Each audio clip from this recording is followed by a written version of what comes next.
Oluvannyuma lw'okumalawo obumulumulo obaddewo ku nsonga y'okulonda obukulembeze ku kkanisa Katwe Matters, olwaleero olunaku lw'okulondyako obukulembeze mu kkanisa eno lulangiriddwa. Nga 27 mubenga mufuba okukwata obudde kuba process gye tugenda okuyitamu mpanvu.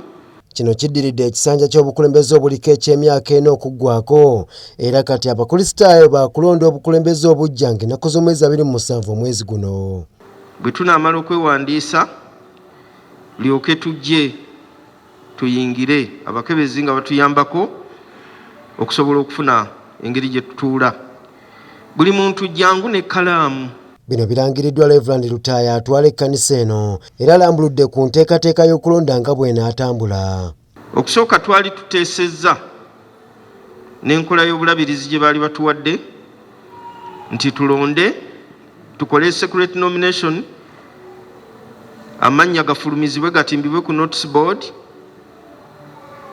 naye omuwandiisi w'obulabirizi ne Ssaabadiikoni bwe twali mu meeting ne tukkaanya nti eno waliyo ebirowoozo nti lwaki tetukimala ku lunaku lumu ne kiggwa.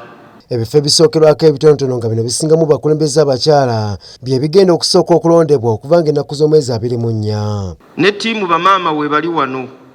Bannawume tugenda kulonda, tuyinza okulonda ku Friday naye kankakase Reverand Frobia tosobole kubeerawo ku Friday. Okwewala emivuyo mu kalulu kano, omwawule Lutaaya agamba baakwetegereza nnyo abanaalondesa. Okulonda kuno si kwa kusimba mu mugongo wadde okuwanika emikono nga bwe kyali kisuubirwa, era kagenda kubeera ka kyama.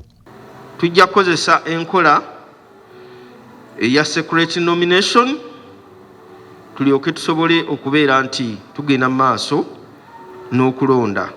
Omukubiriza w'ekkanisa eno w'ekitiibwa Dr. Augusta Olentake naye bw'akutte omuzindaalo awanjagidde Mukama abayise mu kalulu ke beeteekateekera mpozi n'okumalawo embeera ereese emitima emibi mu bakristaayo.